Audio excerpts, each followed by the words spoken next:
ఓం నమో వెంకటేశాయ. నానాత్వేన మృషాభాస నానాహీన సదాభాస గోవింద గోవింద. దుర్విభావ్య పరాభావ్య సువిభావ్యోపాసితవ్య గోవింద గోవింద. కృపాపారావారః సదయజన చూడామణిరహో శరణ్యో లోకానామవనత తరుశ్రేష్ఠ ఇతి చ తవేయం సత్కీర్తిర్భవతు నమృషా వాదజనిత కదర్యం హీనం మాం పరమ పరిపాహ్యద్యదయయా అని జగజ్జన్మ స్థితిలయ కారణమైన శ్రీనివాస పరమాత్ముని దయతో పరిపాలించమని ప్రార్థించుకుంటూ శ్రీశుకుల వారు ఉపదేశం చేసిన శ్రీమన్మహాభాగవతం యొక్క అధ్యయన కార్యక్రమాన్ని మనం ప్రారంభించుకుందాము. ప్రారంభంలో ఆచార్యుల వారితో కలిసి ప్రార్థనా శ్లోకాలను చదువుకుని మంగళాచరణం చేసుకుందాం. ఓం నమో వెంకటేశాయ. శ్రీ గురు ప్రార్థనా. గురుర్బ్రహ్మా గురుర్విష్ణు గురుర్దేవో మహేశ్వరః. గురుః సాక్షాత్ పరం బ్రహ్మ తస్మై శ్రీ గురవే నమః. శ్రీనివాస ప్రార్థనా. శ్రీశైలశిఖరస్థాయ శ్రీభూసంయుక్తదేహినే శ్రీనిర్జితశశాంకాయ శ్రీనివాసాయ తే నమః. అథ సంకల్పః. శ్రీమదాదివరాహ క్షేత్రే విరాజమానస్య నిత్యశుద్ధబుద్ధముక్తస్వభావస్య లీలాగృహీతవిగ్రహస్య శ్రీపద్మావతీ జానేః అనుగ్రహేణ అస్మాకం సర్వేషాం బుద్ధిశుద్ధ్యర్థం విద్యాభివృద్ధ్యర్థం భక్తిజ్ఞానవైరాగ్యాది తదనుకూల సర్వసంపత్సమృద్ధ్యర్థం శ్రీపరమేశ్వర ప్రీత్యర్థం శ్రీమద్భాగవత పాఠం కరిష్యామహే. అస్య శ్రీమద్భాగవత స్తోత్ర మహామంత్రస్య నారద ఋషిః బృహతీ ఛందః. శ్రీకృష్ణః పరమాత్మా దేవతా బ్రహ్మ బీజం భక్తిశక్తిః జ్ఞానవైరాగ్యే కీలకం అస్మాకం శ్రీమద్భగవత్ప్రసాదసిద్ధ్యర్థే పాఠే వినియోగః. ధ్యానం నారాయణాఖ్యకపిలోస్రముఖోధసాప్యం ద్వైపాయనాప్తశుకగోపవిదుహ్యమానం సంసారసౌఖ్యలవసేవనయా క్షుధార్తాః శుద్ధం జనాః పిబత భాగవతం సుదుగ్ధం. శ్రీ గురుభ్యో నమః. కపిల రూపంలో వచ్చినటువంటి పరమాత్మ తన తల్లి అయినటువంటి దేవహూతికి, ఆ దేవహూతి ద్వారా మనందరికీ కూడా కావలసినటువంటి ధ్యానోపదేశాన్ని చక్కగా 28వ అధ్యాయంలో చేశాడు. ఆ ధ్యానాన్ని నిలబెట్టుకోవడానికి కావలసిన సామగ్రిని చెప్పాడు. ధ్యానం నిలబడిన తర్వాత అందుకోవలసినటువంటి సమాధి స్థితిని గురించి కూడా చెప్పాడు. చివరికి ఈ ప్రక్రియ అంతా సజావుగా సాగిన తర్వాత లభించేటువంటి అవిద్యానివృత్తి అనేటువంటి ప్రయోజనాన్ని గురించి కూడా చక్కగా చెప్పాడు. చెప్పిన తర్వాత వీటన్నిటికీ కూడా ఈ చెప్పిన సామగ్రి అంతటికీ కూడా అది ధ్యానానికి కావలసిన సామగ్రి అవ్వచ్చు, ఏకాగ్రతకు కావలసిన సామగ్రి అవ్వచ్చు, ధ్యానం నిలవటానికి కావలసిన సామగ్రి అవ్వచ్చు, సబీజ నిర్బీజ సమాధి సామగ్రి అవ్వచ్చు, లేదా విద్యానివృత్తి సామగ్రి అవ్వచ్చు. ఏ సామగ్రి అయినా సరే సరిగ్గా అమరాలి అంటే దానికి భక్తి కావాలి అని పరమాత్మ మాటల్లోనే స్పష్టంగా అర్థమైపోతోంది. ఆ భక్తి తత్వం అనేది మరింత స్పష్టంగా మనకు తెలియాలి అనే అభిప్రాయంతో 29వ అధ్యాయంలో దేవహూతి గారు తన కొడుకుని కపిలుణ్ణి పరమాత్మను భక్తి గురించి అలాగే కాలం గురించి కూడా కొన్ని ప్రశ్నలను వేస్తోంది. ఆ ప్రశ్నలతో ఈ అధ్యాయం ప్రారంభమవుతోంది. దేవహూతిరువాచ, దేవహూతి అడుగుతోంది, లక్షణం మహదాదీనాం ప్రకృతే పురుషస్య చ స్వరూపం లక్ష్యతే మీషాం ఏన తత్పారమార్థికం యథా సాంఖ్యేషు కథితం యన్మూలం తత్ప్రచక్షతే భక్తియోగస్య మే మార్గం బ్రూహి విస్తరశః ప్రభో అని 2 శ్లోకాలలో. అయ్యా, నువ్వు ఇంతవరకు లక్షణం మహదాదీనాం, మహత్తత్వము అలాగే పంచభూతాలు వీటి యొక్క లక్షణాలను గురించి చాలా చక్కగా చెప్పావు. ప్రకృతేహే, వీటన్నిటికీ మూల ప్రకృతి అయినటువంటి ఆ ప్రధానానికి కూడా ఉండే లక్షణం చెప్పావు. లక్షణం ప్రకృతేహే. అలాగే ఈ మహదాదీనాం ప్రకృతేహే, వీటితో సంబంధం లేకుండా ఉండేటువంటి పురుషుడు ఆత్మతత్వం, దాని యొక్క లక్షణం కూడా చెప్పావు. లక్షణం మహదాదీనాం ప్రకృతేహే పురుషస్య చ, వీటన్నిటి లక్షణాలను చాలా చక్కగా చెప్పావు. స్వరూపం లక్ష్యతే అమీషాం ఏన తత్ పారమార్థికం. ఒక్కొక్క లక్షణం కూడా నువ్వు చెప్పినటువంటి లక్షణం ఎలా ఉంది అంటే, ఆ లక్షణాన్ని గనక జాగ్రత్తగా పట్టుకుని చూస్తే ఆ తత్వం తాలూకు అసలు స్థితి ఏంటి అనే విషయం అర్థమైపోతుంది. పారమార్థికం స్వరూపం, ఆ తత్వం ఏంటి, ఆ తత్వం యొక్క పరిస్థితి ఏంటి, ఆ తత్వం యొక్క ఉనికి ఎక్కడి నుంచి వచ్చింది, లేదా ఆ తత్వం చేసేటువంటి పని ఏమిటి, దానివల్ల ప్రయోజనం ఏమిటి, ఇలాంటి విశేషాలన్నీ కూడా చక్కగా తెలిసిపోయేటట్లే లక్షణాలను చెప్పావు. స్వరూపం లక్ష్యతే అమీషాం, వాటి స్వరూపం చక్కగా తెలిసేటట్లుగా చెప్పావు. ఏన తత్పారమార్థికం, నువ్వు చెప్పినటువంటి లక్షణం ఆ తత్వాన్ని సరిగ్గా గుచ్చినట్టు చూపించి చెప్తోంది. అలాంటి లక్షణం చెప్పావు.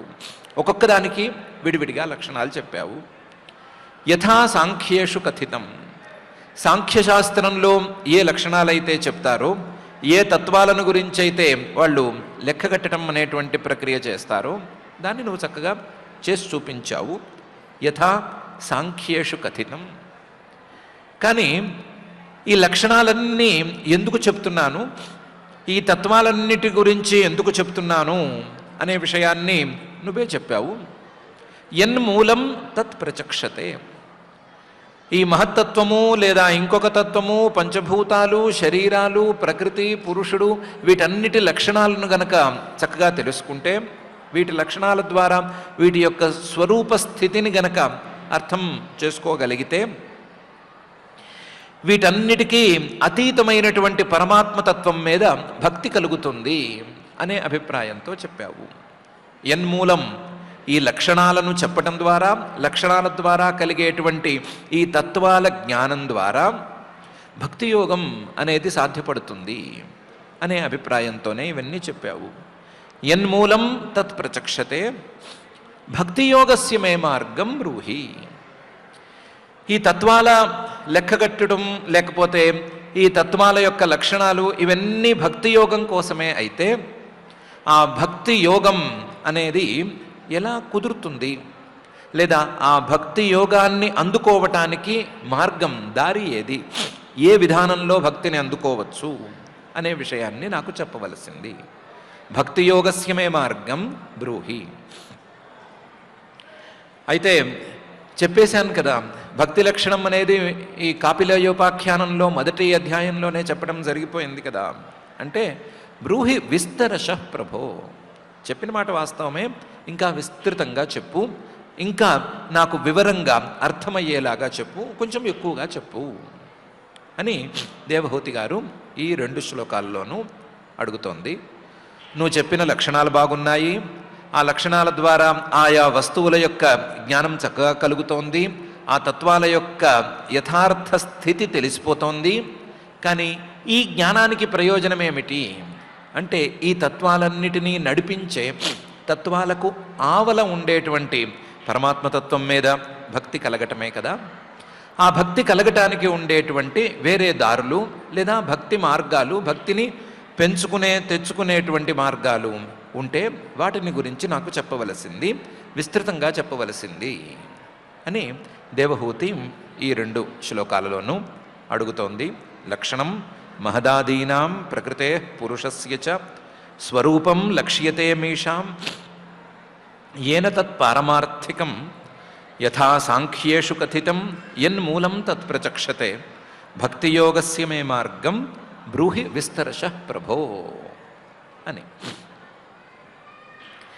ఇంతేకాదయ్యా, భక్తి వైరాగ్యం ఈ 2 బొమ్మ బొరసులాగా ఉన్నాయి అని కూడా నీ మాటల్లోనూ నాకు చెప్పావు. పరమాత్మతత్వం మీద భక్తి కలగాలి అంటే, పరమాత్మ మీద ప్రీతి పెరగాలి అంటే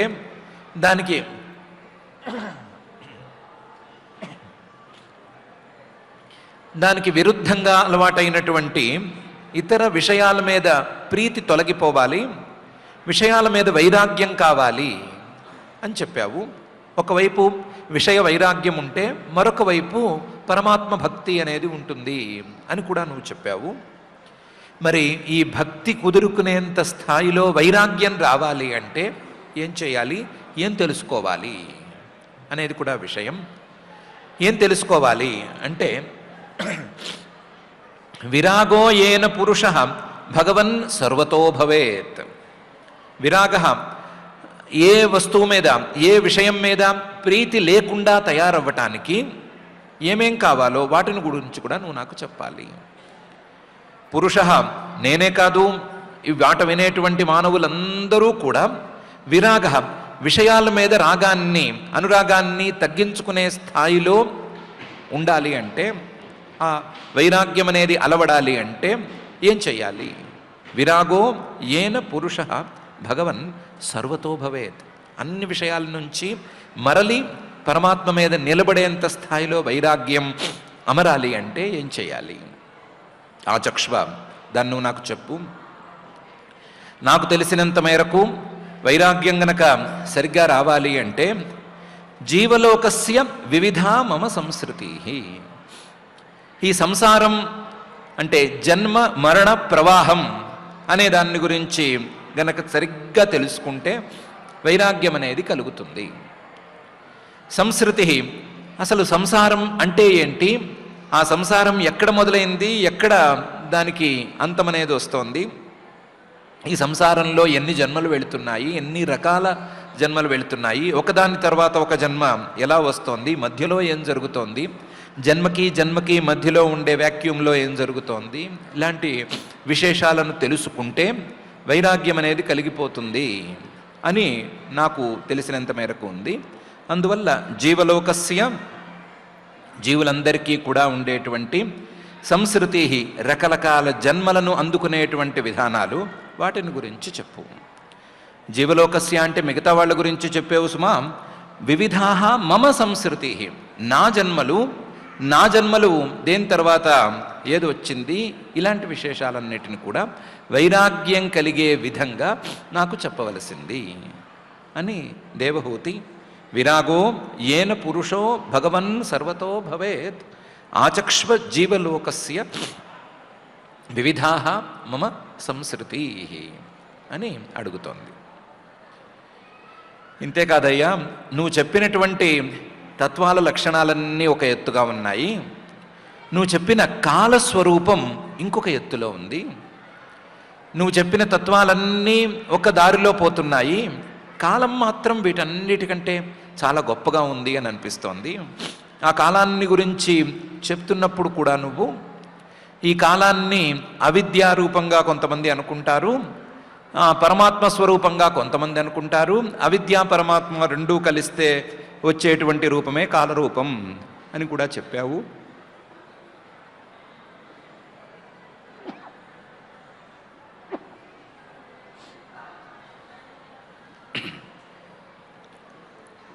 కాలాన్ని పరమాత్మ యొక్క రూపాంతరంగా నువ్వు వర్ణించి చెప్పావు. అది నాకు నచ్చింది.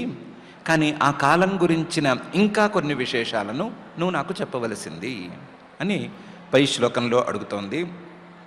కాలస్య ఈశ్వర రూపస్య పరేషాంచ పరస్యతే స్వరూపం బత కుర్వంతి యద్ధేతోహో కుశలం జనాః అని ఈ శ్లోకంలో అడుగుతోంది.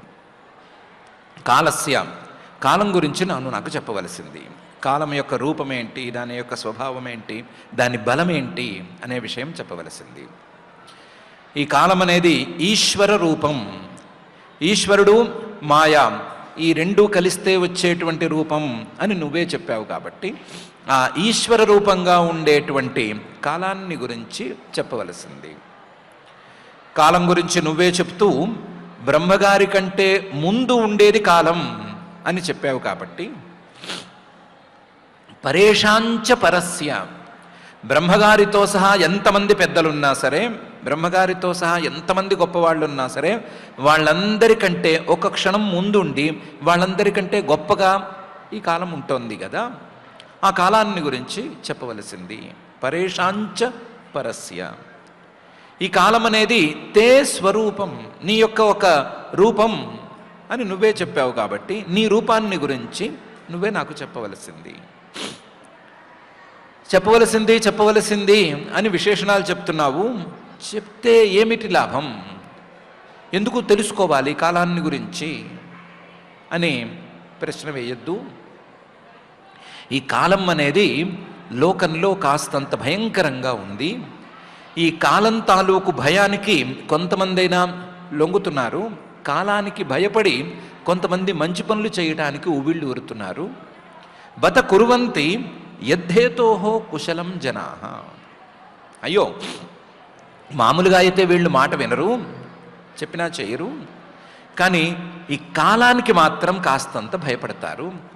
రాబోయే కాలం బాగుండాలి, పైన ఏం జరగబోతుందో, పైన రాబోయే కాలంలో ఇప్పుడు తప్పు చేస్తే ఏం ఫలితం అనుభవించవలసి వస్తుందో అని కాలాన్ని అడ్డం పెట్టుకుని ఆ కాలం మీద భయంతో కాస్తంత కుశలం మంచి పనులు చేయటానికి జనాలు బయలుదేరుతున్నారు, లేదా మంచి పనులు చేస్తున్నారు.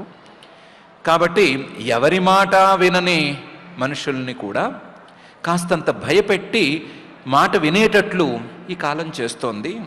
మాట వినేటట్లు చేస్తోంది, మంచి పనులు చేసేటట్లు చేస్తోంది. ఆ కాలానికి ఆ భయంకర స్వభావం అనేది ఎక్కడి నుంచి వచ్చింది? కాలం అనేది భయానకంగా ఎలా మారింది? కాలానికి ఈ మానవులు ఎందుకు భయపడుతున్నారు? ఎవరికీ భయపడని మానవులు కాలానికి ఎందుకు భయపడుతున్నారు అని తెలుసుకోవాలనుంది. కాబట్టి కాలస్య లక్షణం ఆచక్ష్వ, కాలం గురించి నువ్వు నాకు చెప్పు అని దేవహూతి అడుగుతోంది.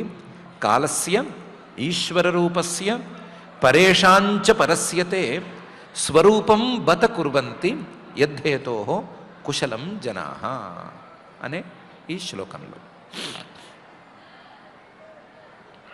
అంటోంది. ఇంతకాలం ఏ విషయం తెలుసుకోవడానికి నేను ఉత్సాహపడలేదు. సరిగ్గా అర్థం చేసుకుందామని కానీ కొత్త విషయాలు తెలుసుకుందామని కానీ ఉత్సాహపడలేదు. నేనే కాదు, నా తోటి మానవులు కూడా చాలామంది తెలుసుకుందామని ఉత్సాహపడట్లేదు. ఈరోజు నువ్వు కొత్తగా ఉపదేశం చేయటానికి ఈ అవతారంలో వచ్చావు కాబట్టి, కొత్తగా వచ్చావు కాబట్టి, నీలాంటి వాడు వచ్చినప్పుడైనా తెలుసుకునేందుకు అవకాశం ఏర్పడినప్పుడైనా తెలుసుకునేందుకు ప్రయత్నం అనేది చేయాలి. కాబట్టి ఈ సందర్భంలో ఒకదాని మీద ఒకటి నేను ప్రశ్నలు వేస్తున్నాను, తెలుసుకుందామని ఆరాట పడుతున్నాను అని పై శ్లోకంలో అంటోంది. లోకస్య మిథ్యాభిమతేర చక్షుషః చిరం ప్రసుప్తస్య తమస్య నాశ్రయే శ్రాంతస్య కర్మస్వనువిద్ధయా ధియా త్వమావిరాసీః కిల యోగ భాస్కరః అని. నాకే కాదు, నా తోటి మానవులందరికీ కూడా లోకస్య ఈ లోకంలో ఉండే వాళ్ళందరికీ కూడా కొన్ని అలవాట్లున్నాయి. ఏంటంటే మిథ్యాభిమతే, వాళ్ళకి సవ్యంగా ఉండేది ఏది సరిగ్గా తోచదు, సరిగ్గా ఏ వస్తువుని గురించైనా తెలుసుకుందామని అనిపించదు. చివరికి వాళ్ళ శరీరం దగ్గర నుంచి అన్నీ తప్పుగానే వాళ్ళకి అర్థమవుతాయి. శరీరం నేను అనే దగ్గర నుంచి తప్పుటడుగులు వేస్తూనే వెళుతూ ఉంటారు. భ్రమలు అనేవి వీళ్ళ జీవితంలో ఒక అలవాటుగా మారిపోయింది. మిథ్యా అభిమతే, తప్పైతేనే ఒప్పుకుంటారు, ఒప్పు అయితే సందేహిస్తారు, తప్పైతే వెంటనే యాక్సెప్ట్ చేస్తారు, సరిగ్గా ఉంటే గనక దాని మీద ప్రశ్నలను కురిపిస్తూనే ఉంటారు.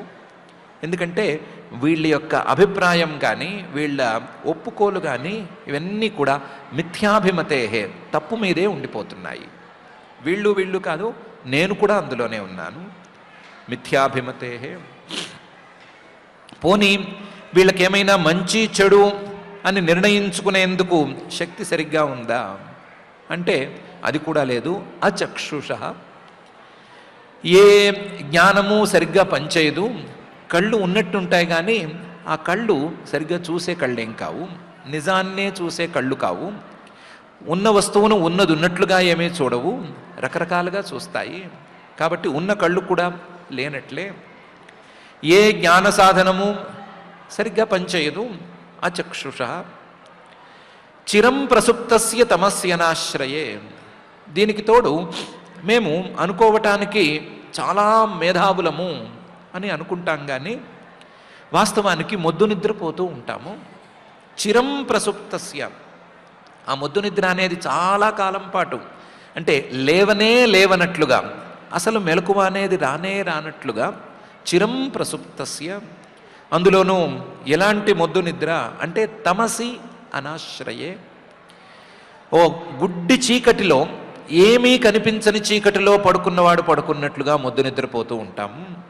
అనాశ్రయే, అసలు దాన్ని తొలగించటం కానీ దాన్ని తీసేయటం కానీ ఎవరి వల్ల కాదు అనేంత స్థాయిలో గాఢాంధకారం అనేది అలముకుంది అనే పరిస్థితిలో ఉండే అజ్ఞానంలో మొద్దు నిద్ర పోతూనే ఉంటాము. చిరం ప్రసుప్తస్య తమసి అనాశ్రయే. దీనికి తోడు ఆ చీకట్లోనే, ఆ నిద్రలోనే, ఆ మేధతోనే శ్రాంతస్య కర్మసు అనువిద్ధయా ధియా, ఏవేవో పనులు చేయాలి అని ఉవ్విళ్ళూరుతూ ఉంటాము. ఏవేవో పనులు చేయాలి అని ఆ కర్మల గురించి ఆలోచనలను క్రమంగా చేస్తూ పోతాము. కర్మసు అనువిద్ధయ, ఆ కర్మలను గురించే ఆలోచిస్తూ ధియా, ఆ బుద్ధితో నిరంతరం ఆ ఆలోచనలనే సాగిస్తూ ఆ ఉవ్విళ్ళూరటంతోనే కాలం గడిపేస్తూ శ్రాంతస్య, చివరికి అలసి కూడా పోతూ ఉంటాము. చేశామో లేదో తెలియదు, పనికొచ్చే పనులు చేశామో లేదో తెలియదు, కానీ ఆలోచనలు మాత్రం ఒకదాని వెంట ఒకటి వస్తూనే ఉంటాయి. వస్తూ చివరికి అలిసిపోయేంత వరకు వస్తాయి. అలా శ్రాంతస్య కర్మసు అనువిద్ధయ ధియా, ఇబ్బంది పడుతున్నటువంటి మాలాంటి వారందరికీ కూడా త్వం ఆవిరాసి, నువ్వు ఆవిర్భవించావు. ఆవిర్భవించిన వాడివి ఎలా ఆవిర్భవించావు అంటే యోగ భాస్కర.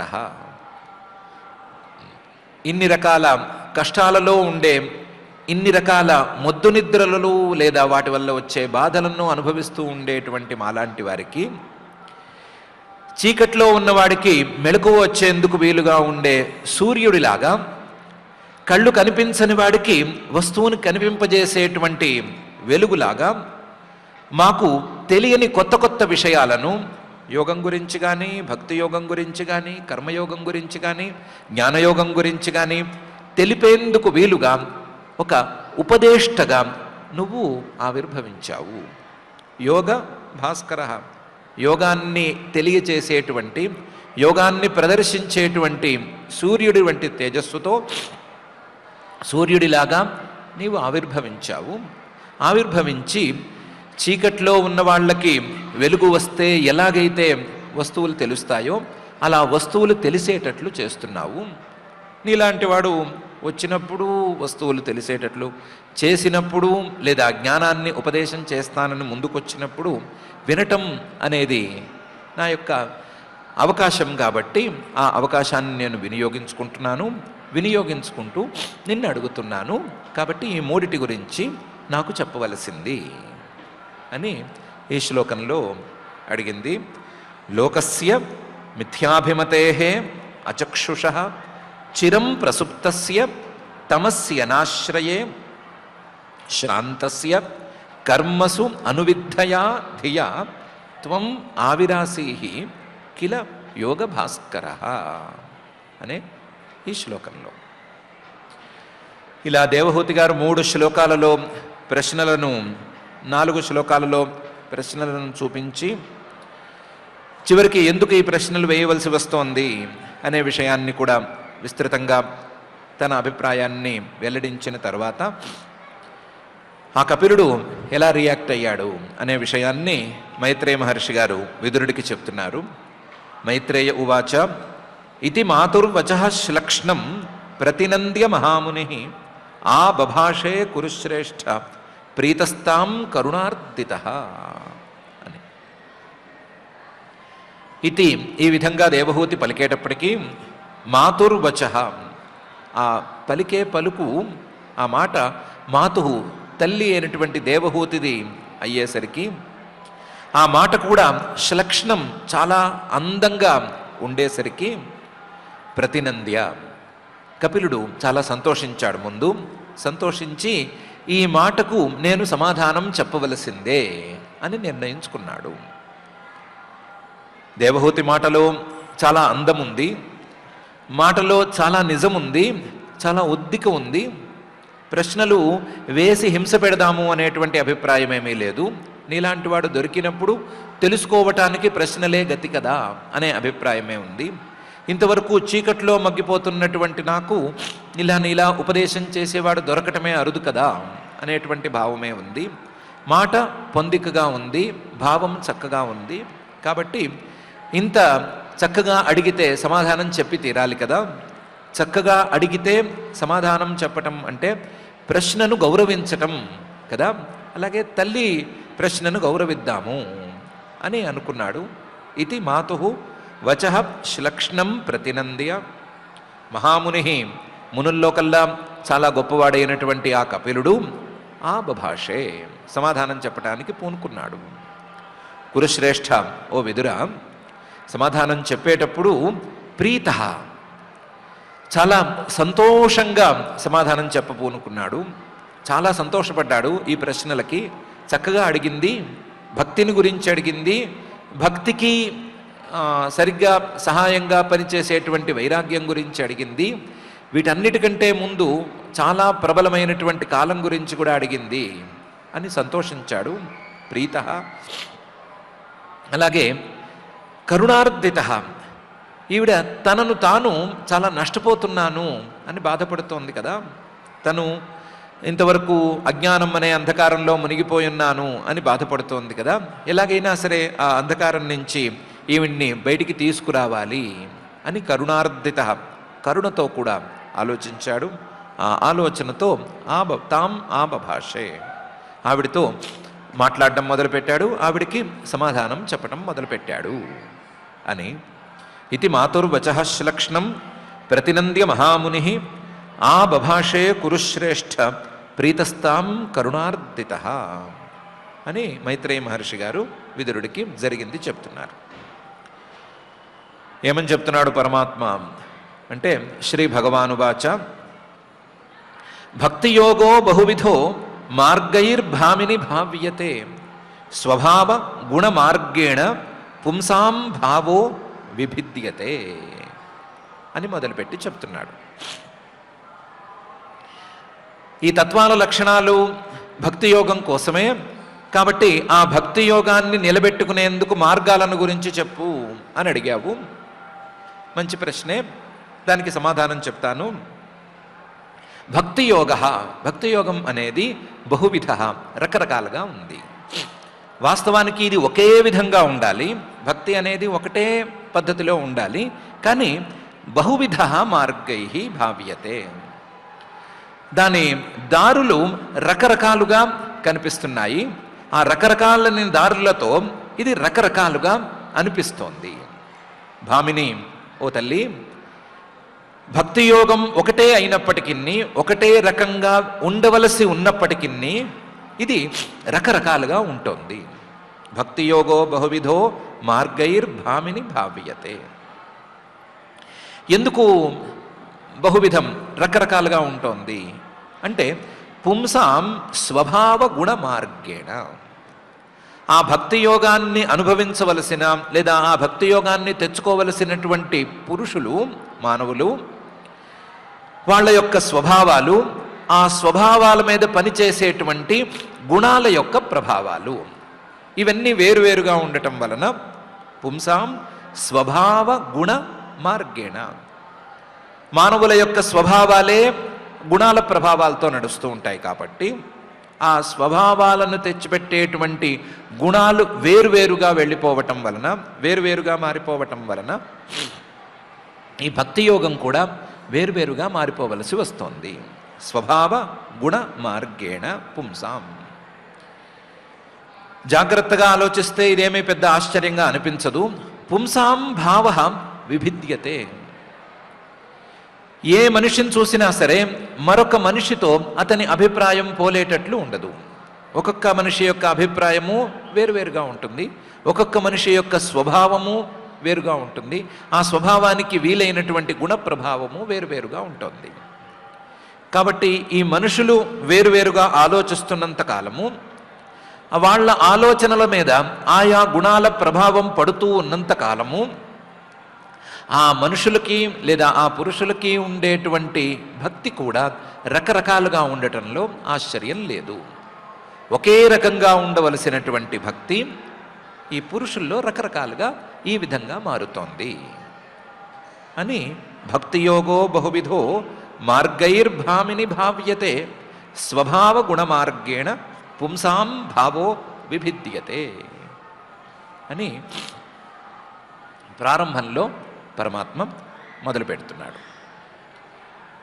ఏ విధంగా మారుతోంది అనటానికి చిన్న ఉదాహరణగా చెప్తున్నాడు. అభిసంధాయ యో హింసాం దంభం మాత్సర్యమేవ వా సంరంభీ భిన్నదృగ్భావం మయి కుర్యాత్ స తామసః అని.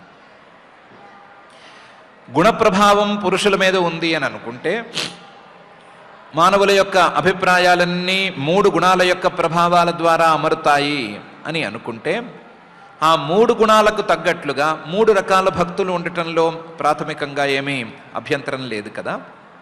కాబట్టి భక్తి ప్రాథమికంగా 3 రకాలుగా ఉంటుంది. తామసము, రాజసము, సాత్వికము అని 3 రకాలు.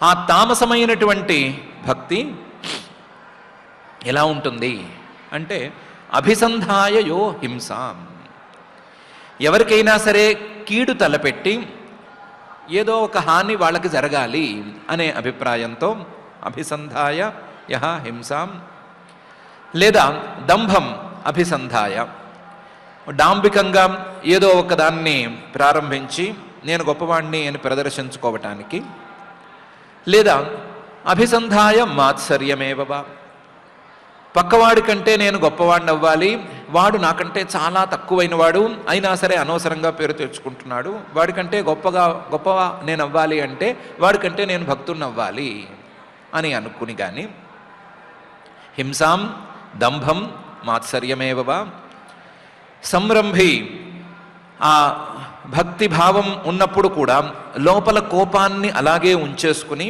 కోపంతో ఎవరి మీదైనా ఒక వస్తువు మీద కానీ లేదా వ్యక్తి మీద కానీ కోపంతో భిన్నదృక్, పరమాత్మ వేరు నేను వేరు లేదా పరమాత్మ వేరు ఈ ప్రపంచం వేరు అనేటువంటి భేద దృష్టితో భావం మయి కుర్యాత్, నా మీద భక్తిగా ఉండే మాట అయితే, భక్తి అప్పుడు కూడా కుదరచ్చు, భక్తిగా ఉండే మాట అయితే సహ తామసః, ఆ భక్తిభావం అనేది తామస భక్తి కిందకి వస్తుంది అని సంగ్రహంగా పరమాత్మ ఈ శ్లోకంలో చెప్తున్నాడు. ఏమంటున్నాడు? భక్తి అనేది గనక మనసులోకి వెళితే దానికి విరుద్ధంగా ఏ భావము వాస్తవానికి ఉండకూడదు. కానీ భక్తికి విరుద్ధమైనటువంటి భావం అలాగే ఉండే మాట అయితే ఆ భక్తిని తామస భక్తి అని చెప్పుకోవచ్చు. భక్తికి విరుద్ధమైనటువంటి భావం కోపం అనేటువంటి భావం. ఎందుకంటే భక్తి అనేది ఈ కోపం లేదా ఈ గుణాలు వీటి ప్రభావం కంటే చాలా పెద్ద స్థాయిలో ఉండవలసింది. అలా కాకుండా భక్తికి విరుద్ధంగా ఉండేటువంటి కోపాన్ని అదే మనసులో ఉంచుకుని భక్తిని కూడా గనక ఉంచుకున్నట్లయితే ఆ భక్తి ఈ కోపంతో కలుషితమైపోయి తామసంగా మారిపోతుంది. ఈ తామసంగా మారినటువంటి భక్తిని మళ్ళీ 3 రకాలుగా విభాగం చేసుకోవచ్చు. ఈ కోపం ఒక వ్యక్తి మీద ఉండి ఈ కోపం ద్వారా ఈ భక్తి ద్వారా ఆ వ్యక్తికి అపకారం చేయదలుచుకున్నట్లయితే అభిసంధాయయో హింసాం, తన భక్తి ద్వారా తనకు ఏ వ్యక్తి మీదైతే కోపం ఉందో ఆ వ్యక్తికి అపకారం గనక చేయదలుచుకున్నట్లయితే ఆ అపకారం చేయదలుచుకున్నటువంటి భక్తి లేదా అపకారం చేయదలుచుకున్నటువంటి వ్యక్తి తాలూకు భక్తి తామస భక్తుల్లో కల్లా చాలా గొప్ప భక్తి అవ్వాలి. లేదు, కోపం ఉంది, ఈ కోపం కొంచెం ఎదుటివాడికి హాని చేయాలి అనే స్థాయిలో లేదు, కొంచెం తక్కువ స్థాయిలోనే ఉంది. ఎలా స్థాయిలో ఉంది? వాడు నాకంటే గొప్పవాడు అవ్వటం ఏంటి, వాడు నాకంటే పేరు తెచ్చుకోవటం ఏంటి అనే స్థాయిలో మాత్రమే ఉంది. ఉండి వాడికంటే ఎక్కువ తెచ్చుకోవాలి అనే అభిప్రాయంతో దంభం అంత లేకపోయినా సరే డాంబికంగా ప్రదర్శించాలి అనే కోరికతో భక్తి గనక మొదలైతే ఆ భక్తి కూడా తామస భక్తే. కానీ ఇందాక చెప్పుకున్న తామస భక్తి కంటే ఒక రవ్వ నయం అనే స్థాయిలో ఉంటుంది. ఎవరికి ఇందులో హాని అనేది లేదు కాబట్టి డాంబికంగా ఉండే భక్తి తామసమైన కొంచెం నయంగా ఉంటుంది.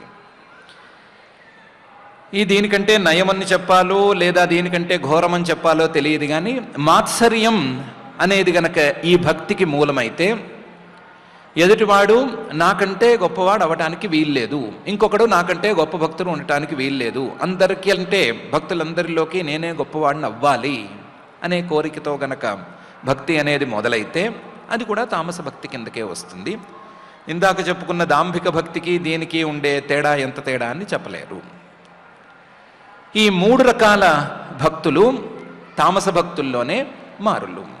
3 భక్తులకి మూలం మాత్రం కోపం అనేది మర్చిపోకూడదు.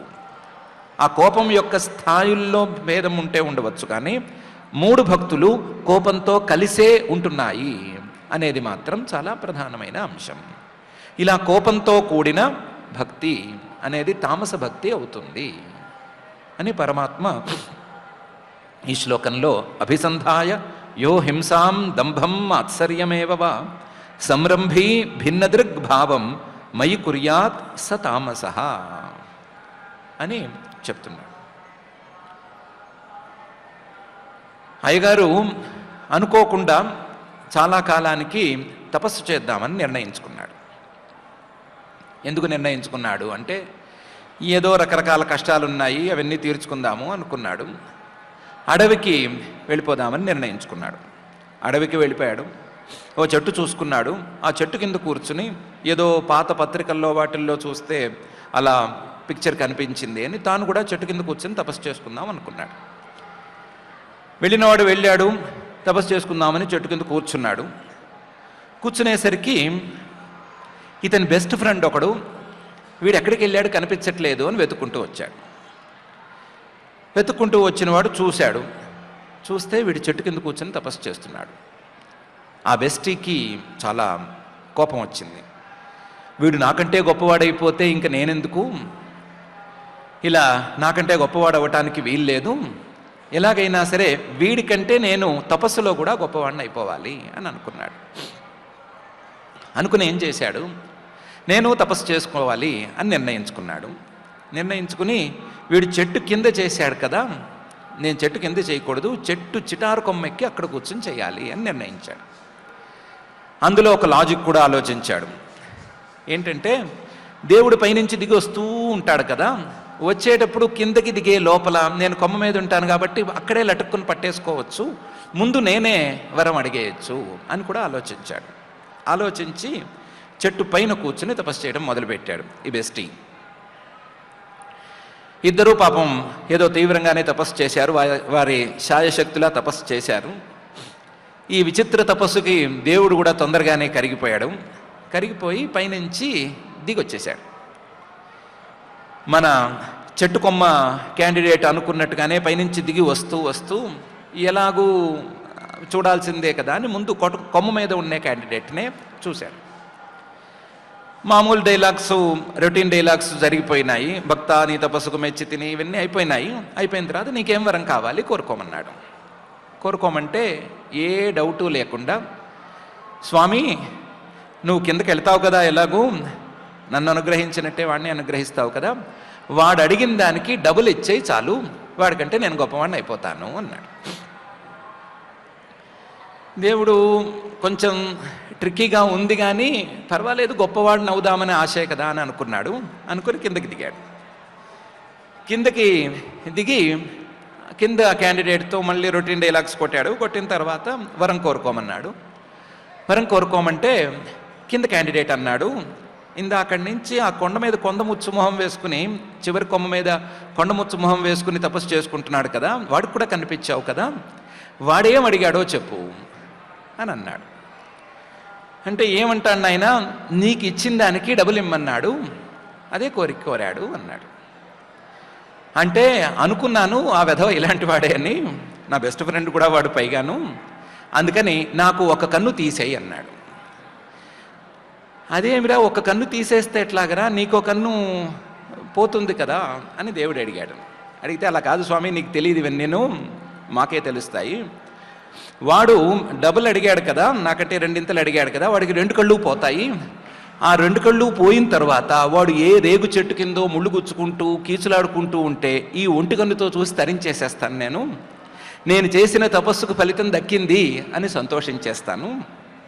కాబట్టి ఈ వరాన్ని నాకు ప్రసాదించేయవలసింది అని అన్నాడు. వాళ్ళిద్దరి వరాలు తీర్చాలా తీర్చకూడదా అని పాపం ఇప్పటికీ దేవుడు తేల్చుకోలేక ఇబ్బంది పడుతున్నాడు. ఇందులో ఇద్దరూ సమానమైన వాళ్ళే. ఆ కొమ్ము మీద కొండముచ్చు మాత్రం కొంచెం నయమేమో అనిపిస్తుంది. ఇతనికంటే గొప్పవాడవ్వాలి అని మాత్రమే, మాత్సర్యంతో మాత్రమే ఉన్నాడు. కానీ కిందవాడు వాడికి 2 కళ్ళు పోవాలి అని మాత్రం నిర్ణయించుకున్నాడు. దానికి తోడు దానికోసం తనకి ఒక కన్ను పోయినా పర్వాలేదు అని త్యాగానికి కూడా సిద్ధపడ్డాడు. అది అభిసంధాయ హింసాం అనేదానికి ప్రధానమైనటువంటి చిహ్నం. ఇద్దరి మనసుల్లోనూ కోపం అనేది సహజంగానే ఉంది. పేరుకు స్నేహితులే కానీ వీళ్ళ మనసులో మైత్రి అనేది ఏ కోశానా లేదు అని తెలిసిపోతూనే ఉంది. ఇద్దరి భక్తిలోనూ పెద్దగా విలువ లేదు, దాంభికమైన భక్తి అనే సంగతి కూడా తెలిసిపోతోంది. ఫలించవచ్చు, ఫలించకపోవచ్చు, దేవుడు ప్రత్యక్షం అవ్వచ్చు, అవ్వకపోవచ్చు, కానీ భక్తి మాత్రం తామసం అనేది తేటతెల్లమవుతోంది. ఇలాంటి తామస భక్తి వల్ల ఎవరికీ లాభం ఉండదు. ఒకడికి ఒక కన్ను పోతే ఇంకోటికి 2 కళ్ళు పోవచ్చు, ఎవరికి ఏమి నష్టం జరగచ్చు అని చెప్పడం ఎవరి వల్ల కాదు. కాబట్టి ఇలాంటి తామస భక్తికి దూరంగా ఉండాలి అనే అభిప్రాయాన్ని వెల్లడిస్తూ పరమాత్మ అభిసంధాయ యోహింసాం దంభం ఆత్సర్యమేవవా సంరంభీ భిన్నదృగ్భావం మయి కుర్యాత్ స తామసః అని ఈ శ్లోకంలో తామస భక్తి గురించి వర్ణించి చెప్తున్నాడు. తామస భక్తి 3 రకాలుగా ఉంది.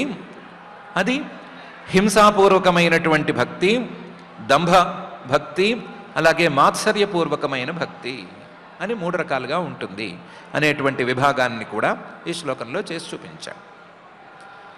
ఇలా తామసమైన భక్తిని గురించి చెప్పిన తర్వాత రాజస భక్తిని చెప్పటానికి పై శ్లోకాన్ని వాడుతున్నాడు.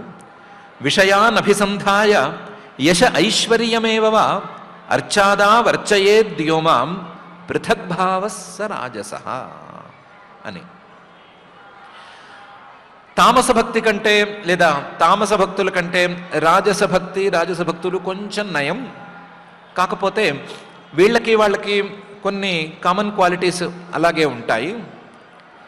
మళ్ళీ తేడాలు కూడా ఉంటూనే ఉంటాయి. విషయాన్ అభిసంధాయ, ఏదో ఒక కోరిక కోరుకుని ఆ కోరిక తీరాలి అనే కోరికతో గనక భక్తి అనేది మొదలైతే అది రాజస భక్తి కిందకు వచ్చేస్తుంది. విషయాన్ అభిసంధాయ, ఆ కోరిక కోరుకోవటంలో యశః ఐశ్వర్యమేవ, కీర్తిని కోరుకోవచ్చు. ఒక భక్తుడిగా నా పేరు చరిత్ర పుటాల్లోకి ఎక్కాలి అని అనిపించవచ్చు. ఐశ్వర్యమేవ, నాకు అందరికంటే గొప్ప ఐశ్వర్యం రావాలి అనైనా కోరిక ఉండొచ్చు. లేదా ఈ కీర్తి ఐశ్వర్యం ఈ రెండూ కాక ఏమైనా లాభాలు ఉంటే ఆ లాభాలు కావాలి అనే కోరికైనా ఉండొచ్చు. విషయాన్ అభిసంధాయ యశః ఐశ్వర్యమేవ, ఈ కోరికతో భక్తి అనేది ప్రారంభమవ్వటం. ఆ భక్తితో అర్చాదౌ అర్చయేద్యో మాం, నా ఏదో ఒక అర్చావతారాన్ని సెలెక్ట్ చేసుకుని ఏదో ఒక రూపాన్ని, ప్రతిమని కానీ విగ్రహాన్ని కానీ మరొక దాన్ని కానీ సెలెక్ట్ చేసుకుని అర్చయేత్, దాన్ని పూజించటము, దాని ద్వారా ఏదో ఫలితాన్ని రాబట్టాలనుకోవటము, ఇవన్నీ గనక చేసే మాట అయితే అర్చాదౌ అర్చయేద్యో మాం.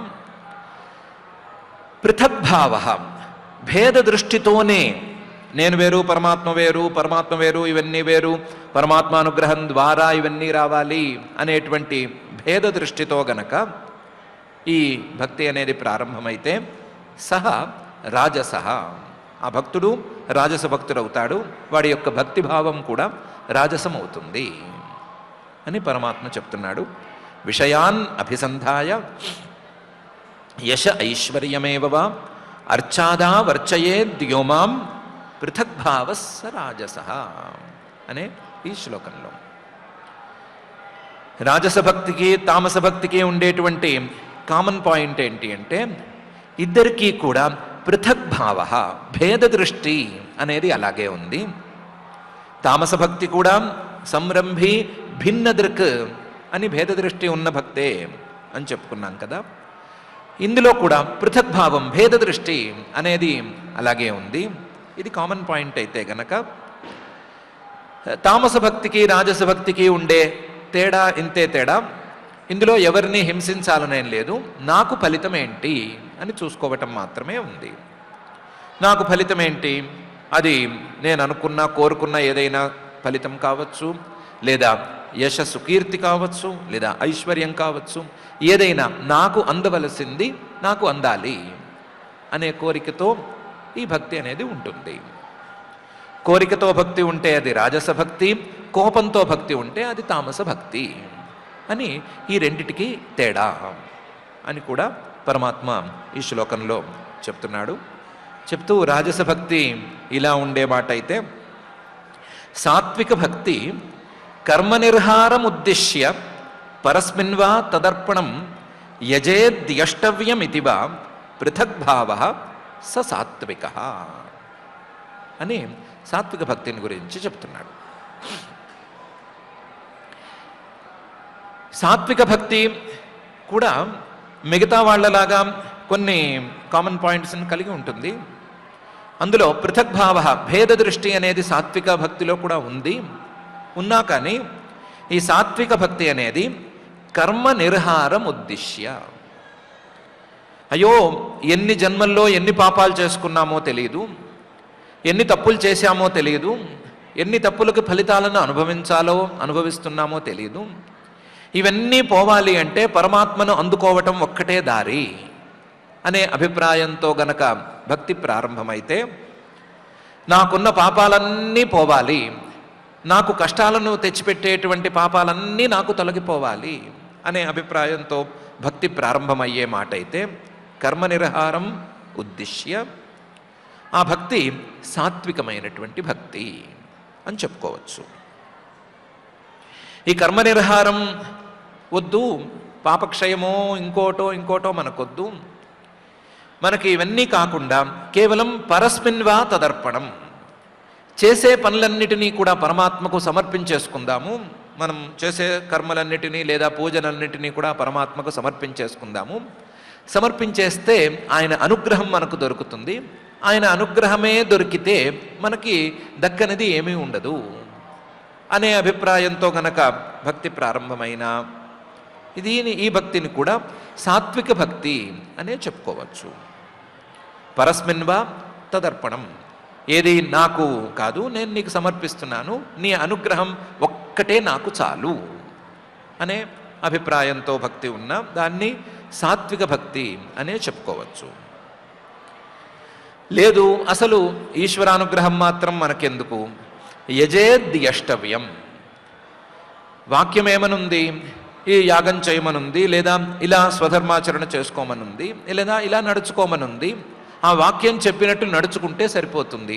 దీనివల్ల ఏదో ఒక ఫలితం రావటమో, లేదా పాపక్షయం కలగటమో, పరమాత్మానుగ్రహం కలగటమో, ఇవేం మనకెందుకు, మనం చేయవలసిన పని మనం చేసుకుంటే సరిపోతుంది, ఈ ఫలితం గురించి మనకు ఆలోచనే వద్దు అనే అభిప్రాయంతో గనక భక్తి ప్రారంభమైతే ఆ భక్తిని కూడా సాత్వికమైన భక్తిగా చెప్పుకోవచ్చు. యజేద్ యష్టవ్యమితివా సహ సాత్విక. అయితే ఈ 3 రకాలుగా ఉండేటువంటి భక్తుల్లోనూ పృథగ్భావ, భేద బుద్ధి అనేది పోనే పోదు. ఎందుకు పోదు అంటే గుణం యొక్క ప్రభావం, సత్వగుణం యొక్క ప్రభావం ఇంకా ఉంది కాబట్టి భేదం అనేది పోదు. భేదం పోకుండానే ఈ భక్తి అనేది 3 రకాలుగా ఉంటుంది అని పరమాత్మ చెప్తున్నాడు. సాత్వికమైన భక్తుల్లో కూడా 3 స్థాయిలు ఉన్నాయని చెప్పుకోవచ్చు. మొదటి స్థాయిలో నాకు ఫలితం కావాలి అనేటువంటి భక్తి. రెండవ స్థాయిలోకి వెళ్ళేసరికి ఫలితం కాదు, నాకు పరమాత్మ అనుగ్రహం కావాలి అనేటువంటి కోరికతో ఉండే భక్తి. మూడవ స్థాయిలో ఫలితము కాదు, పరమాత్మ అనుగ్రహము కాదు, నేను చేయవలసిన పని మాత్రమే నేను చేయాలి అనే అభిప్రాయంతో కూడిన భక్తి అని ఒకదానికంటే ఒకటి పైమెట్టుగా ఉండేటువంటి భక్తులు ఈ 3. కానీ ఈ 3 కూడా సాత్విక భక్తుల కిందకే లెక్కకొస్తాయి అని చెప్తున్నాడు. కర్మ నిర్హారముద్దిశ్య పరస్మిన్వా తదర్పణం యజేద్ యష్టవ్యమితివా పృథగ్భావ స సాత్విక అనే ఈ శ్లోకంలో. కానీ ఈ భక్తుల్ని జాగ్రత్తగా చూసుకుంటే తామస భక్తి 3 రకాలు, మళ్ళీ రాజస భక్తి 3 రకాలు, సాత్విక భక్తి 3 రకాలు, మొత్తం కలిపితే 9 అయినాయి కదా. అసలు భక్తిర్నవవిధాని శ్రవణం కీర్తనం విష్ణోహో అని శ్లోకంలో 9 రకాల భక్తులను గురించి చెప్పారు కదా. ఈ 9ని ఆ 9కి కలిపితే 9 × 9 మొత్తం 81 రకాల భక్తులు వస్తాయి. ఇన్ని రకాల భక్తులు ఉన్నా సరే వీటికి విలువ మాత్రం చాలా తక్కువ. అసలు భక్తి అనేది ఎలా ఉంటుంది అంటే మద్గుణశ్రుతి మాత్రేణ మయి సర్వగుహాశయే మనోగతిరవిచ్ఛిన్న యథా గంగాంభసోంబుధౌ అనే తీరులో ఉంటుంది అని పై శ్లోకంలో పరమాత్మ చెప్తున్నాడు. గుణాల ప్రభావం లేకుండా, రజోగుణం కావచ్చు, తమోగుణం కావచ్చు, లేదా సత్వగుణమే కావచ్చు, వీటి ప్రభావం లేకుండా గనక భక్తి ప్రారంభమైతే దాన్ని నిర్గుణ భక్తి అని చెప్పుకోవచ్చు. ఆ నిర్గుణ భక్తే అసలు సిసలు భక్తి.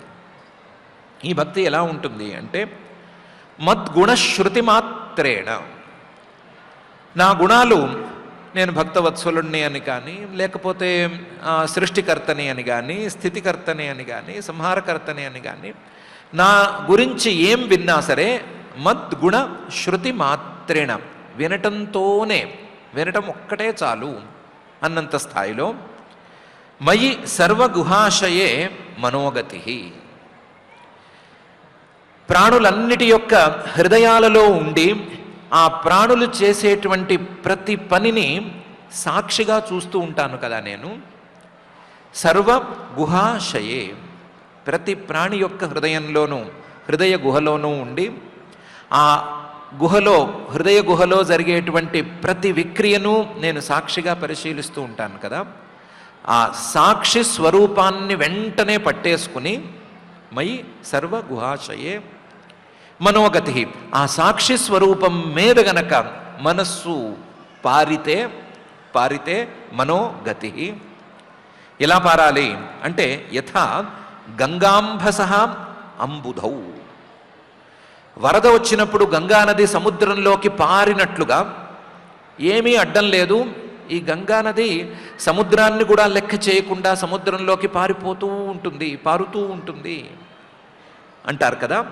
అలా గనక మనస్సు నా మీద పారుతూ ఉంటే అవిచ్ఛిన్న, ఎక్కడ దానికి అడ్డంకి అనేది ఉండకూడదు. నిరంతర ప్రవాహంలాగా మనస్సు నా మీద గనక పారుతూ ఉంటే, ఆ పారుదలలో ఏమాత్రం వేరే భావానికి వేరే గుణానికి చోటు లేకుండా ఉంటే అది నిర్గుణ భక్తి అవుతుంది, నిజానికి అసలు సిసలు భక్తి అవుతుంది అని పరమాత్మ చెప్తున్నాడు. మద్గుణశ్రుతి మాత్రేణ మయి సర్వగుహాశయే మనోగతిరవిచ్ఛిన్న యథా గంగాంబ సోంబుధౌ అని. అయిపోలేదు. లక్షణం భక్తియోగస్య నిర్గుణస్య హృదాహృతం అహైతుకీ అవ్యవహిత యా భక్తి పురుషోత్తమే అనే ఈ శ్లోకంలో ఈ నిర్గుణ భక్తిని మరింత వివరంగా చెప్తున్నాడు. లక్షణం భక్తియోగస్య, భక్తియోగానికి లక్షణం అడిగావు కదా. భక్తియోగం అంటే అసలు సిసలు భక్తి యోగం. అసలు సిసలు భక్తి నిర్గుణ భక్తి మాత్రమే, గుణాల తాలూకు ప్రభావం లేనటువంటి భక్తే భక్తి. అలాంటి గుణాల తాలూకు ప్రభావం లేనటువంటి భక్తి లక్షణం ఇది. ఏది అంటే పరమాత్మ మీద మనస్సు తాలూకు ప్రవాహం నిరంతరం పారుతూ ఉండటం. ఆ పారేటప్పుడు అహైతుకి, ఏ ఫలితం మీద ఆసక్తి ఉండకపోవటం, అవ్యవహిత, ఏమాత్రం భేద దృష్టి లేకపోవటం. సాత్విక భక్తిలోనూ రాజస భక్తిలోనూ తామస భక్తిలోనూ భేద దృష్టి అనేది ఉంది అనుకున్నాం కదా. పరమాత్మ వేరు, ప్రపంచం వేరు, పరమాత్మ వేరు, నేను వేరు, ఇలాంటి భేద దృష్టిలు ఉన్నాయనుకున్నాం కదా. ఆ భేద దృష్టి లేకుండా ఉండటం అనేది నిర్గుణ భక్తి యొక్క లక్షణం. అహైతుకి అవ్యవహిత యా భక్తి పురుషోత్తమే, పురుషులలో కల్లా ఉత్తముడైనటువంటి ఆ పరమాత్మ మీద ఉండేటువంటి భక్తి. ఆ భక్తి కూడా ఏదో పేరుకు భక్తి కాదు, మనస్సు నిరంతర ప్రవాహంగా ఆయన మీదే పారుతూ ఉండటం అనే స్థాయిలో ఉండేటువంటి భక్తి. దాన్ని నిర్గుణ భక్తి అని చెప్పుకోవాలి అని ఈ రెండు శ్లోకాలలోనూ కలిపి పరమాత్మ చెప్తున్నాడు. లక్షణం భక్తియోగస్య నిర్గుణస్య హి ఉదాహృతం అహైతుకీ అవ్యవహిత యా భక్తి పురుషోత్తమే అనే ఈ శ్లోకంతోనూ. అది ఎలా కుదురుతుంది? భక్తి అంటేనే దానికి ఓ ఫలితం ఉండాలి, ఏం చేసినా ఫలితం ఉండాలి అనుకునే వాళ్ళకి భక్తి అనేది ఉండాలి అంటే ఫలితం లేకుండా ఎలా ఉంటుంది అని అంటే, అసలు సిసలు భక్తులు ఇలాంటి ఫలితాల మీద ఆశలను ఉంచుకోరు. ఇలాంటి ఫలితాలు కాదు, ఇంతకంటే పై స్థాయి ఫలితాలను గురించి కూడా వాళ్ళు ఆలోచించరు అని. సాలోక్య సారష్టి సామీప్య సారూప్యైకత్వమప్యుత దీయమానం నగృహంతి వినా మత్సేవనం జనాః అనే శ్లోకంలో పరమాత్మ చెప్తున్నాడు. జనాః అసలు సిసలు భక్తులు ఉన్నారు కదా, వాళ్ళు కేవలం మత్సేవనం, నా సేవను మాత్రమే కోరుకుంటారు. పరమాత్మ మీద మనస్సు నిలబడాలి అని మాత్రమే కోరుకుంటారు, ఆ ప్రయత్నంతో మాత్రమే ఉంటారు. దానికి ఫలితం ఏంటి అని ఆలోచించరు సరికదా. ఒకవేళ నేనే దిగి వచ్చి నీకు రకరకాల ఫలితాలు ఇస్తాను అన్నా సరే వాళ్ళు లెక్క చేయరు. అందులో నేనే వాళ్ళ ముందు దిగి సాలోక్యం, నాతో పాటు నా లోకంలో నిన్ను నివాసం ఉండేటట్లుగా చేస్తాను, నా లోకంలో నాతో పాటు నువ్వు నివాసం ఉందిగానివి అని చెప్పినా లెక్క చేయరు. సాలోక్యం దాన్ని లెక్క చేయరు. పోనీ సార్ష్టి, నాతో పాటు సమానంగా నిన్ను కూడా ఈశ్వరుణ్ణి చేస్తాను, నాతో పాటు సమానంగా నువ్వు ఐశ్వర్యాలను అనుభవిద్దుగానివి, బ్రహ్మలోకంలోనూ లేదా వైకుంఠంలోనూ ఎక్కడ పడితే అక్కడ నీకు కావలసినంత ఐశ్వర్యాన్ని నేను ప్రసాదిస్తాను రా అంటే వాళ్ళు లెక్క చేయరు. సార్ష్టి దీన్ని లెక్క చేయరు. పోనీ నువ్వు నా దగ్గరికి రావటానికే కదా ఇంత ప్రయత్నం చేస్తున్నావు, కాబట్టి సామీప్యం, నాకు దగ్గరగా ఉండేటట్లుగా నేను నిన్ను అనుగ్రహిస్తాను, నా లోకానికి రా లేదా నాతో రా, నేను ఎక్కడుంటే అక్కడ ఉంది కానివి అంటే అది కూడా అక్కర్లేదు, సామీప్యం అనేది నాకెందుకు, నువ్వు నా దగ్గరే ఉన్నావు కదా, నువ్వు నా దగ్గర ఉన్నావనే భావంతోనే కదా నేనున్నాను అని సమాధానం చెప్తాడు. కానీ ఆ సామీప్యం అనే దాన్ని కొత్తగా ఒప్పుకోడు, సామీప్యం దాన్ని తోసేస్తాడు. అలా కాదు, ఒక పని చేద్దాము, సారూప్యం, నాలాగా నిన్ను మార్చేస్తాను, నా బ్యూటీషియన్ దగ్గరికి నిన్ను తీసుకెళ్తాను, నీకు 4 చేతులు పెట్టేస్తుంది, శంఖచక్ర గదా పద్మాలు పెట్టేస్తుంది, ఐబ్రోస్ ఇవన్నీ కూడా చక్కగా డిజైన్ చేసి పెడుతుంది, నాలా నిన్ను తయారు చేస్తాను, మొత్తం చూసేవాళ్ళకి ఏ తేడా కనిపించనంతగా నిన్ను మార్చేస్తాను, సారూప్యం అనే దాన్ని తెస్తాను. అంటే అది కూడా అక్కర్లేదు అని అంటారు. నీతో నాకు సారూప్యం ఎందుకు, నా పనేదో నేను చేసుకుంటూ ఉండగా, నా భక్తి మార్గంలో నేను ఉండగా, నీ సేవ నేను చేసుకుంటూ ఉండగా నీ సారూప్యం నాకెందుకు అని అంటారు. సారూప్యాన్ని కూడా పక్క తోసేస్తారు. అలా కాదు, నిన్ను నాలో కలిపేసుకుంటాను అని అంటే, ఏకత్వం అనేది అంటే నాకు భేద దృష్టి ఉంటే కదా, నువ్వు వేరు నేను వేరు అనే భేదం ఉంటే, ఆ భేద దృష్టి ఉంటే నువ్వు కొత్తగా నన్ను నీలో కలుపుకోవాలి, నాకు ఈ భేద దృష్టే లేదు అని సమాధానం చెప్పి దాన్ని కూడా పక్కకి తోసేస్తారు. ఏకత్వమపి, నన్ను నీలో కలిపేసుకోవటం అనేది కూడా నాకేమీ అక్కర్లేదు, అదేమి నాకు కొత్తగా రావాల్సింది కాదు అని తోసేస్తారు. సాలోక్య, సార్ష్టి, సామీప్య, సారూప్య ఏకత్వం అపి ఉత దీయమానం, నేనే దిగి వచ్చి ఇస్తున్నా సరే నగృహంతి, తీసుకోరు. ఎందుకు అంటే వినా మత్సేవనం, వాళ్ళకి కావాల్సింది కేవలం నన్ను కొలవటం లేదా నన్ను సేవించుకోవటం, నన్ను పూజించుకోవటం మాత్రమే. ఆ వినా మత్సేవనం, దానికంటే వేరుగా ఏమున్నా సరే వాళ్ళు దాన్ని కోరుకోరు. నగృహంతి, ఇచ్చినా పుచ్చుకోరు జనాహ అని పరమాత్మ. అలాంటి భక్తి అనేది సాధ్యమే, కొందరిలోనైనా అది ఉంటుంది అని చెప్తున్నాడు. సాలోక్య, సార్ష్టి, సామీప్య, సారూప్యైకత్వమప్యుత దీయమానం నగృహంతి వినా మత్సేవనం జనాః అనే ఈ శ్లోకంలో ఇన్ని 81 ప్లస్ 1 మొత్తం 82 రకాల భక్తుల గురించి ప్రస్తావన చేశాను కదా. ఈ ప్రస్తావనలో నిజానికి చెప్పదలుచుకుంది చివరి భక్తి గురించి మాత్రమే. స ఏవ భక్తి యోగాఖ్య ఆత్యంతిక ఉదాహృత ఏనాతివ్రజ్య త్రిగుణం మద్భావాయ ఉపపద్యతే అని, అసలు సిసలు భక్తి యోగం ఇదే అని ఈ శ్లోకంలో చెప్తున్నాడు. స ఏవ భక్తి యోగాఖ్య, ఏ ఫలితం మీద ఆశ లేకుండా కేవలం పరమాత్మ మీద భక్తిని, పరమాత్మ మీద నిరంతర మనస్సంచారాన్ని మాత్రమే ఉంచుకునేటువంటి భక్తి అసలు సిసలు భక్తి. స ఏవ భక్తి యోగాఖ్య ఆత్యంతిక, ఎన్ని భక్తి యోగాలు వచ్చినా, ఎన్ని రకాల భక్తులు ఉన్నాయనుకున్నా సరే వాటన్నిటికీ చివరన ఉండేటువంటి భక్తి ఇది ఆత్యంతిక భక్తి అనే దాన్ని తీసుకుంటే చివరి స్థాయి భక్తి ఇది. ఆత్యంతిక ఉదాహరిత. వాస్తవానికి ఈ భక్తి ఒక్కటే సరి అయిన భక్తి అని కూడా చెప్పుకోవాలి. ఈ భక్తి ద్వారానే మానవులు నిష్కృతిని పొందగలరు అని చెప్పుకోవాలి. ఎందుకంటే ఏన అతివ్రజ్య త్రిగుణం మద్భావాయ ఉపపద్యతే. సాత్విక భక్తులు కావచ్చు, రాజస భక్తులు కావచ్చు, తామస భక్తులు కావచ్చు, వాళ్ళు ఎంత భక్తిగా ఉన్నా సరే ఇంకా వాళ్ళ మీద గుణాల ప్రభావం అనేది అలాగే ఉంది కదా. గుణాలు ఇంకా కూడా వాళ్ళ మీద ప్రభావాన్ని చూపిస్తూనే ఉన్నాయి కదా. చూపిస్తూనే ఉన్నప్పుడు ఆ గుణాల నుంచి తప్పించుకోవటం అనేది వాళ్ళ వల్ల కాదు. అదే ఈ నిర్గుణ భక్తిని సాధించినటువంటి వారికి మాత్రం అతివ్రజ్య త్రిగుణం, గుణాల ప్రభావాలను దాటటం అనేది సాధ్యపడుతుంది. గుణాల ప్రభావాన్ని దాటటం అంటే ఈ సంసారం అనేటువంటి కష్టాన్ని దాటటం అనేది వీళ్ళకి సాధ్యపడుతుంది.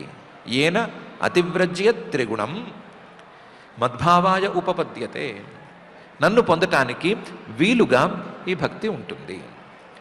ఈ భక్తి ఉన్నవాడికి నన్ను పొందటం అనేది కుదురుతుంది, సులభంగా మారుతుంది.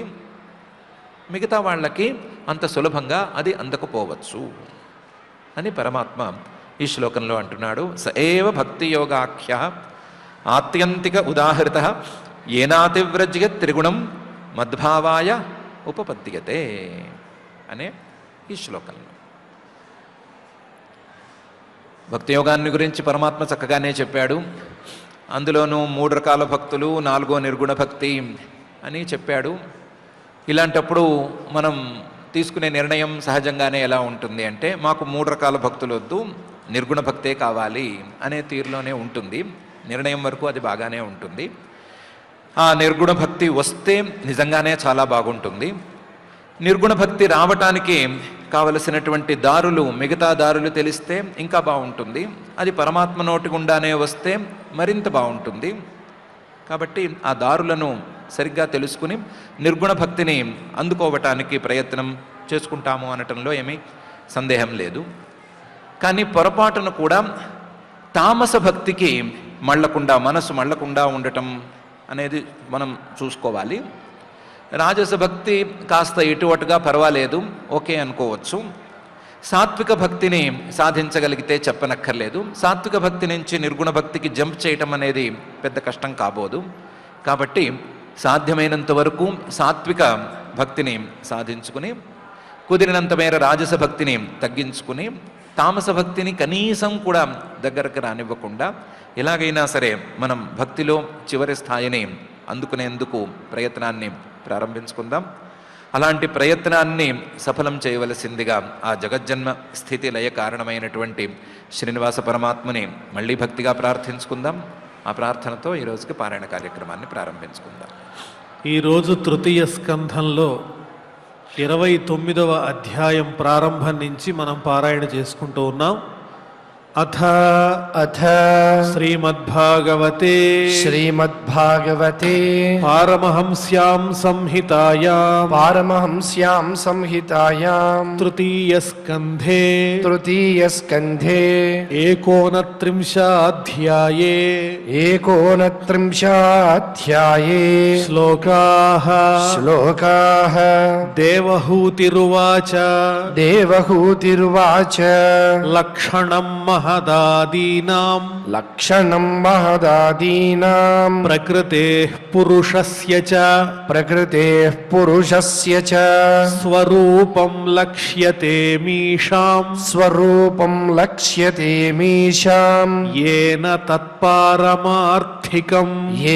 తత్పారమార్థికం యథా సాంఖ్యేషు కథితం యన్మూలం తత్ప్రచక్షతే భక్తి యోగస్య మే మార్గం బ్రూహి విస్తరశః ప్రభో విరాగో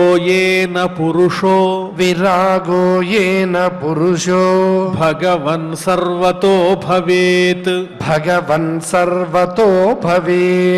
ఆచక్ష్వజీవలోకస్య వివిధా మమ సంసృతిః కాలస్యేశ్వర రూపస్య పరేషాంచ పరస్యతే స్వరూపం బత కుర్వంతి యద్ధేతోః కుశలం జనాః లోకస్య మిథ్యాభిమతేరచక్షుషః చిరం ప్రసుప్తస్య తమస్య నాశ్రయే శ్రాంతస్య కర్మస్వను విద్ధయా ధియా త్వమావిరాసీః కిల యోగ భాస్కరః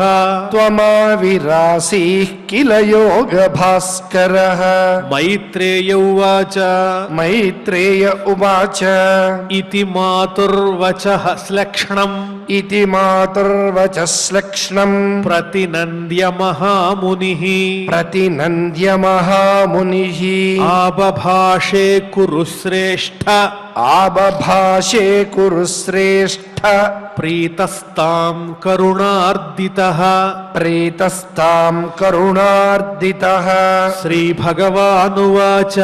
श्रीभगवानुवाच भक्तियोगो बहुविधो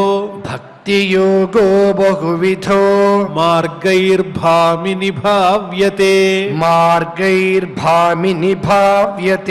स्वभावगुणमार्गेण पुंसां भावो विभिद्यते अभिसन्धाय यो हिंसाम्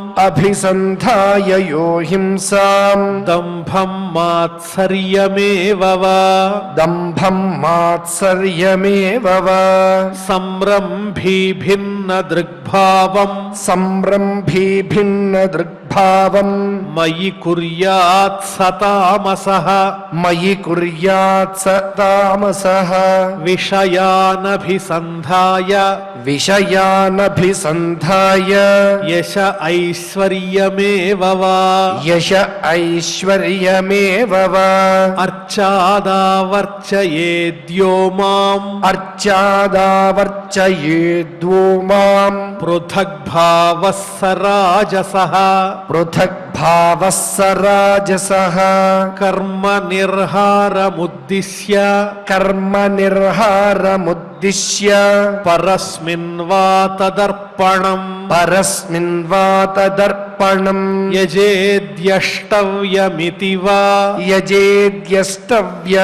वा पृथग्भावः स सात्विकः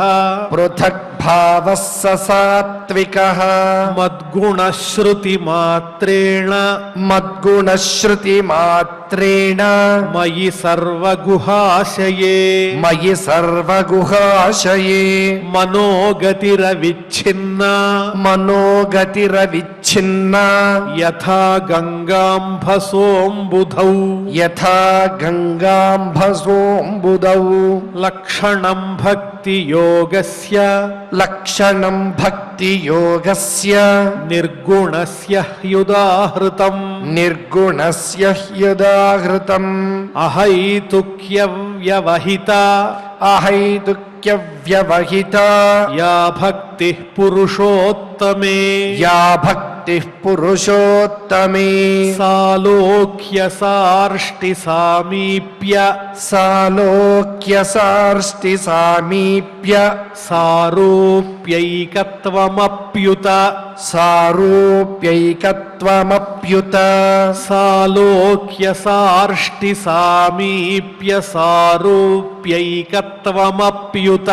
सारूप्यैक्यत्वमप्युत दीयमानं न गृह्णन्ति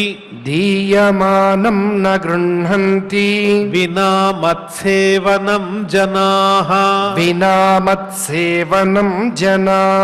स एव भक्तियोगाख्यः आत्यन्तिक उदाहृतः येनातिव्रज्य त्रिगुणम्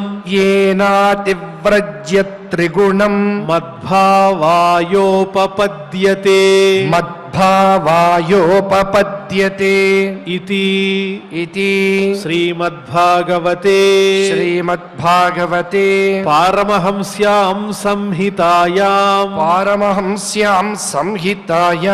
तृतीयस्कन्धे 29